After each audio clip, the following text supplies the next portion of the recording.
y a quelque temps, le secteur des plateformes d'échange décentralisées a été perturbé par un nouvel arrivant qui a séduit de nombreux utilisateurs et dont certaines caractéristiques sont plutôt originales. Il s'agit d'Hyperliquid, une plateforme d'échange qui dispose de sa propre chaîne totalement indépendante, un peu comme Osmosis. Mais plutôt que de se reposer sur le SDK Cosmos, le réseau Hyperliquid a été fait sur mesure. Et qui plus est, il a été conçu par une petite équipe d'amis qui a tout financé sans avoir recours à des levées de fonds, ce qui leur a permis de conserver pas mal de liberté et d'imaginer des fonctionnalités parfois plutôt originales. Alors comme j'aime bien les réseaux qui sortent un peu de l'ordinaire, on va regarder tout ça de plus près. Je tiens juste à préciser avant de commencer que tout comme la plateforme elle-même, nous n'avons pas été sponsorisés. Tout ce qu'on a, c'est un lien d'affiliation dans la description qui vous permettra de bénéficier d'une petite réduction des frais et qui aidera le journal du coin à fonctionner si vous choisissez de vous en servir. Le réseau Hyperliquid, c'est donc un réseau qui a été décrit par ses créateurs comme, je cite, une blockchain performante construite avec pour vision un système financier totalement on-chain et ouvert. Et c'est tout à fait correct, mais il est difficile de ne pas remarquer l'absence du mot décentralisation. Car en pratique, Hyperliquid est effectivement très performant, mais la décentralisation est plus une arrière-pensée qu'autre chose à l'heure actuelle. Avant la mise en place du jeton Hyperliquid, par exemple, le testnet était contrôlé par une poignée de validateurs appartenant tous à la fondation Hyper, qui a pour but de soutenir la croissance de l'écosystème Hyperliquid. Et depuis l'apparition du jeton en novembre 2024, le réseau ne comprend plus ni une, ni deux, mais bien 4 poignées de validateurs. C'est-à-dire, dans l'absolu, pas vraiment assez pour pouvoir se vanter d'être un champion de la décentralisation. Pour atteindre le niveau d'Ethereum, il faudrait quand même multiplier ça par 300. Mais au moins, côté performance, on est servi, il faut l'avouer. Après avoir été témoin des débuts de la finance décentralisée sur Ethereum, à une époque où il fallait attendre un jour et demi pour voir sa transaction publiée si on choisissait de faire des économies sur le gaz, aller faire un tour sur l'explorateur de blocs Hyperliquid et voir des transactions défiler à cette vitesse, ça donne un peu le vertige. D'après la documentation, le mécanisme de consensus utilisé, qui s'appelle HyperBFT, est basé sur HotStuff qui avait été développé par Facebook à l'époque du projet Libra. HotStuff est rapide et HyperBFT l'est donc tout autant. Actuellement, d'après la documentation, le réseau serait capable de traiter 200 000 ordres par seconde. Tout ça avec moins d'1 seconde de latence pour les utilisateurs. Et d'après l'équipe, ce qui freine le plus le réseau, c'est l'exécution des transactions et non pas leur validation ou propagation. Mais en pratique, qu'est-ce que ça donne? Comme vous l'avez constaté, l'explorateur de blocs officiel est un peu simpliste. Il y a bien des statistiques sur une autre page, mais il concerne le côté finance décentralisée, pas le réseau lui-même. Tout ce que j'ai pu trouver pour l'instant, c'est un explorateur indépendant qui affichait il y a quelques temps ce petit compteur qui fluctue généralement entre 2000 et 4000 par seconde. Donc on est bien loin des 100 000, même si ça reste plutôt impressionnant dans l'absolu. Et comme il n'y a pas d'historique, difficile de dire quelle a été la valeur la plus élevée que le réseau a pu atteindre. En tout cas, ce que je me demande, c'est surtout s'ils seront capables de maintenir ce niveau de performance lorsque le réseau sera mieux décentralisé. Au moins, il y a une chose de bien vis-à-vis d'Hyperliquid dont on peut être raisonnablement certain, c'est que les exigences matérielles ne sont pas exorbitantes. D'après leur GitHub, il suffit d'avoir un processeur 4 cœurs, 32 Go de RAM et 200 Go de stockage. Un matériel qu'il est largement moins difficile d'acquérir que les sommes en jetons Hyperliquid qu'il faut réunir pour avoir le droit de valider des blocs. Combien ? Quoi qu'il en soit, sa vitesse n'est pas vraiment l'élément qui me passionne le plus, surtout puisque le réseau est encore très peu décentralisé et qu'en prime, il n'existe pour l'instant aucun livre blanc ou explication de comment HyperBFT fonctionne. Alors ce qui reste le plus intéressant à mes yeux, c'est surtout la structure du réseau et les choix réalisés pour le faire aller aussi vite. En effet, les créateurs d'Hyperliquid ont conçu un réseau qui est en quelque sorte découpé en 2 fragments. Des fragments qui restent cependant reliés et présents sur la même chaîne. Ici, il n'est pas question de première et deuxième couche, simplement de fonctions essentielles et de fonctions secondaires. La fonction essentielle, c'est celle du trading. La chaîne a pour but principal de faire fonctionner cette plateforme d'échange. Donc tout ce qui concerne le placement d'ordre, leur exécution, les liquidations, c'est intégré de base au réseau. Mais il y a une deuxième partie qui existe en parallèle. Il s'agit de la machine virtuelle Ethereum qui permet aux utilisateurs d'Hyperliquid d'y transposer tous les jetons et autres contrats intelligents qu'ils désirent. Des applications de finance décentralisées, des monnaies stables, des ponts, etc. Il y a donc d'un côté la plateforme d'échange Hyperliquid qui se trouve au cœur du réseau et qui est moins flexible, et de l'autre côté cette machine virtuelle Ethereum qui offre une certaine liberté aux utilisateurs et leur permet de faire vivre le réseau, notamment en déployant des contrats intelligents disposant de fonctionnalités qui sont indisponibles sur la plateforme native. Et en plus de cette architecture relativement originale, le VM en question est elle-même assez différente de ce qu'on voit habituellement sur les autres réseaux. Ici, pour permettre aux contrats intelligents situés sur le VM d'être suffisamment rapides par rapport aux échanges réalisés sur la plateforme native, le VM Hyperliquid propose aux utilisateurs de publier leurs transactions dans 2 types de blocs différents. Il y a les gros blocs et les petits blocs. Les gros blocs sont publiés toutes les minutes avec une limite de gas de 30 millions et les petits blocs sont publiés toutes les 2 secondes avec une limite de gas de 2 millions. Donc les traders auront généralement intérêt à utiliser les petits blocs qui coûtent plus cher mais sont plus rapides et les développeurs ou autres personnes ayant besoin d'espace utiliseront surtout les gros blocs. Au final, quand on regarde le réseau dans son ensemble, son organisation me fait un peu penser à une autoroute à 3 voies. On a les gros blocs EVM à droite, les petits blocs EVM au milieu et les transactions sur la plateforme native à gauche. De cette manière, les performances de la plateforme principale sont les mêmes qu'une plateforme centralisée ou presque, mais le réseau permet quand même aux autres utilisateurs de faire autre chose sans attendre trop longtemps si nécessaire. Cependant, je dois préciser que cette EVM n'est apparue que récemment sur le mainnet. Pendant longtemps, elle n'était disponible que sur le testnet. Le réseau a été plus ou moins lancé sous la forme d'un produit minimum viable. Par exemple, au début, j'utilisais Tendermint parce qu'il n'avait pas fini de développer HyperBFT.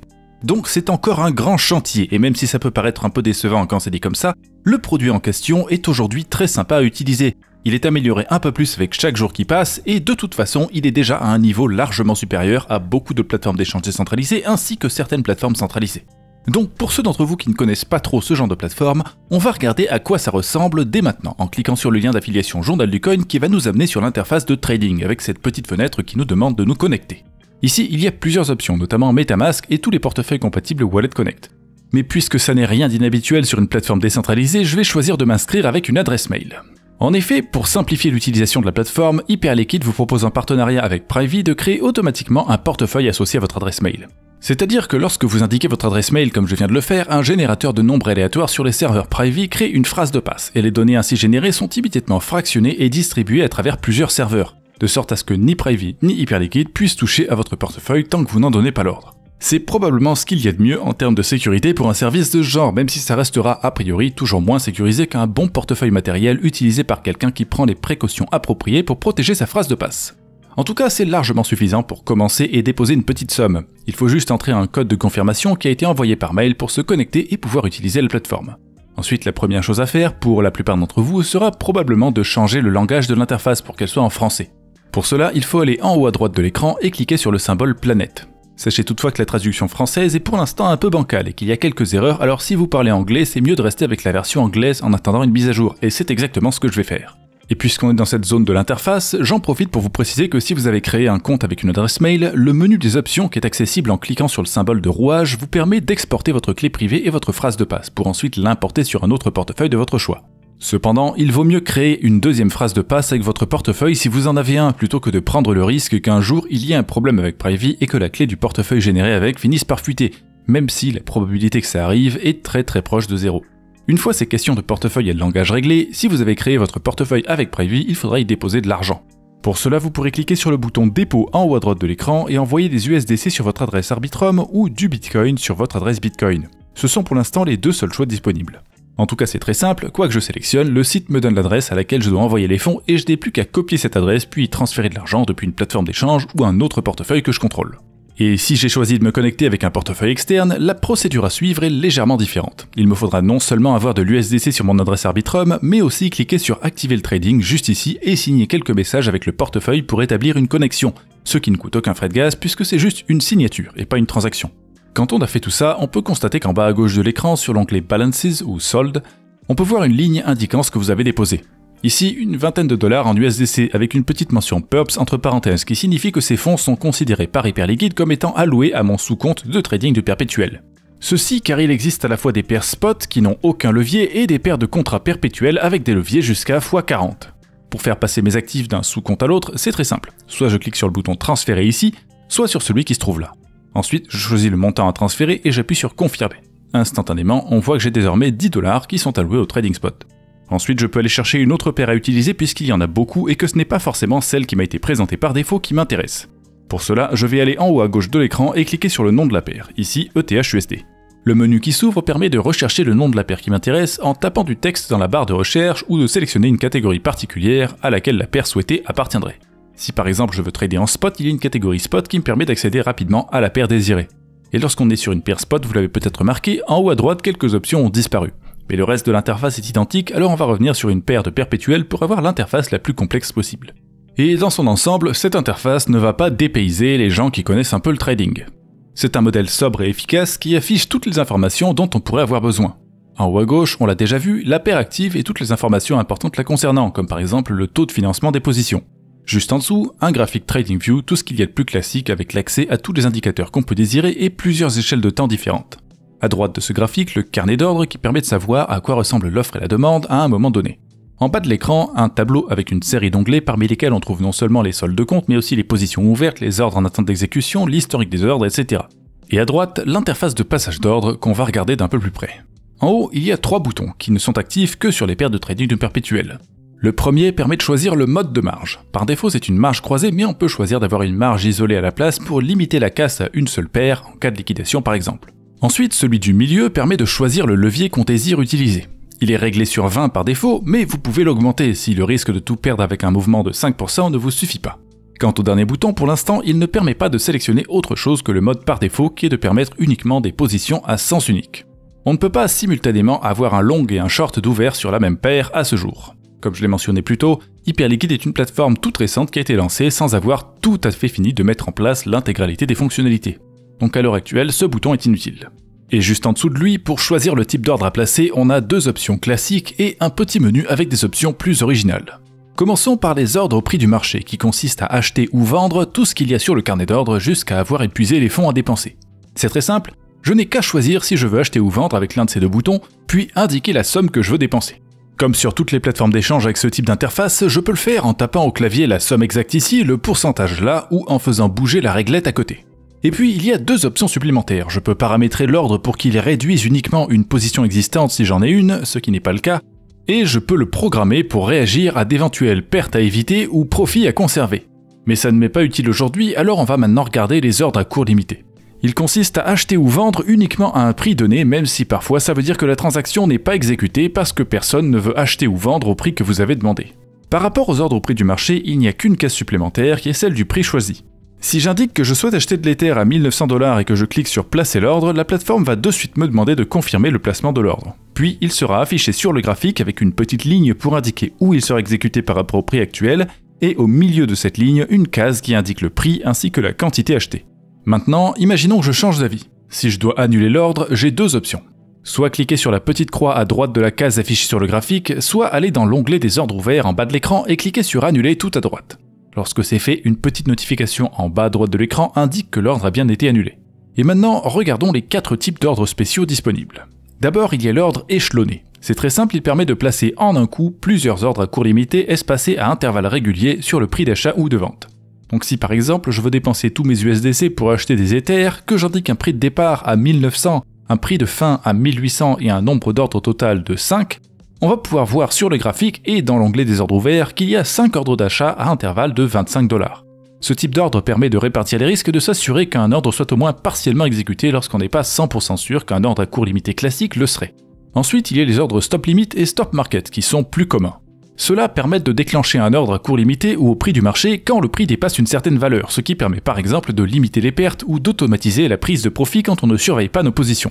Pour les mettre en place, c'est comme avec les ordres limit et market normaux, mais avec une valeur en plus à indiquer qui est celle du prix de déclenchement.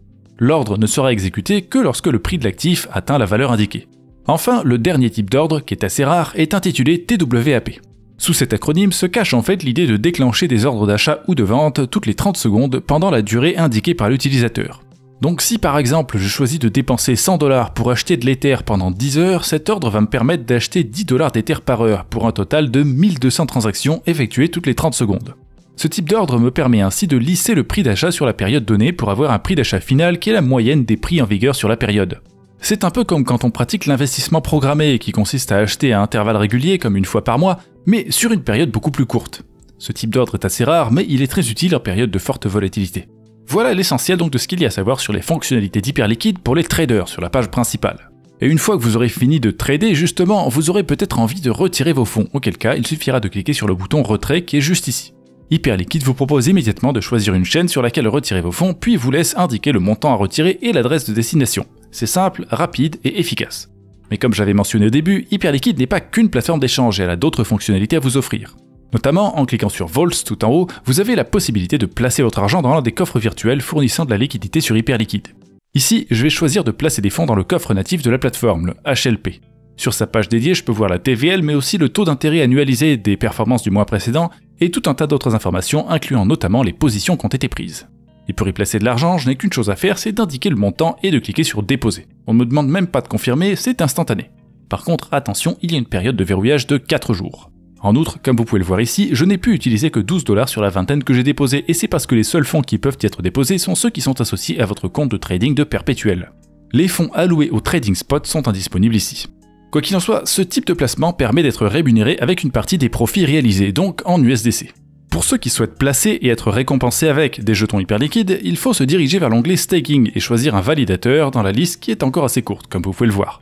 Et au-delà de ça, si vous souhaitez avoir encore plus de choix en matière d'investissement, il faut sortir de la plateforme d'échange hyper liquide. Car comme je l'ai mentionné dans la première partie de la vidéo, il y a désormais une machine virtuelle Ethereum intégrée au mainnet Hyperliquid, ce qui veut dire qu'il y a déjà quelques applications décentralisées de disponibles. Sur DeFi Llama, on peut voir qu'il y en a 11 si on exclut la plateforme native.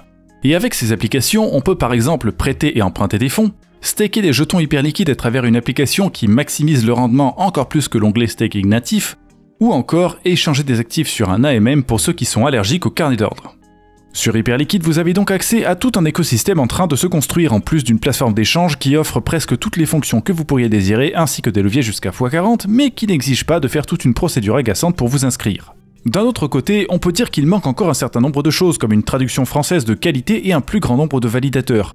Mais un jour, quand ils auront atteint certains de ces objectifs, on pourra certainement dire que c'est une plateforme hyper solide.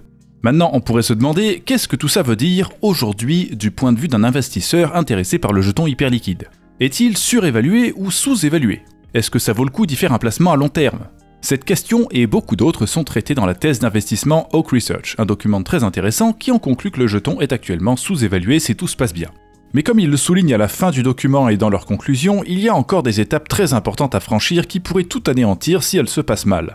Et j'ajouterai même que parmi ces multiples sources d'incertitude, ils n'ont pas mentionné dans leur thèse les doutes qui subsistent en ce qui concerne le mécanisme de consensus hyper BFT, dont le livre blanc n'a toujours pas été publié, et la vitesse réelle du réseau en pratique qui n'a pas l'air d'atteindre 200 000 ordres par seconde. Oak Research estime que l'équipe Hyperliquid est suffisamment compétente et qu'elle a démontré sa capacité à livrer un produit à la pointe de l'industrie. Et je suis d'accord avec eux sur ce deuxième point, mais je n'oublierai pas de sitôt que tout le monde avait autrefois le même avis sur FTX et ses créateurs. Donc même si ce que l'équipe Hyperliquid a fait jusqu'à maintenant est très impressionnant et que le prix du jeton a l'air destiné à s'envoler, gardons en tête qu'un problème peut toujours arriver et évitons de mettre tous nos œufs dans le même panier.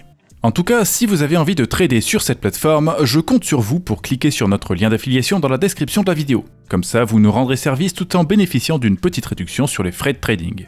Et sur ce, je vous souhaite une bonne journée et j'espère qu'on se reverra très bientôt sur la chaîne YouTube du Journal du Coin.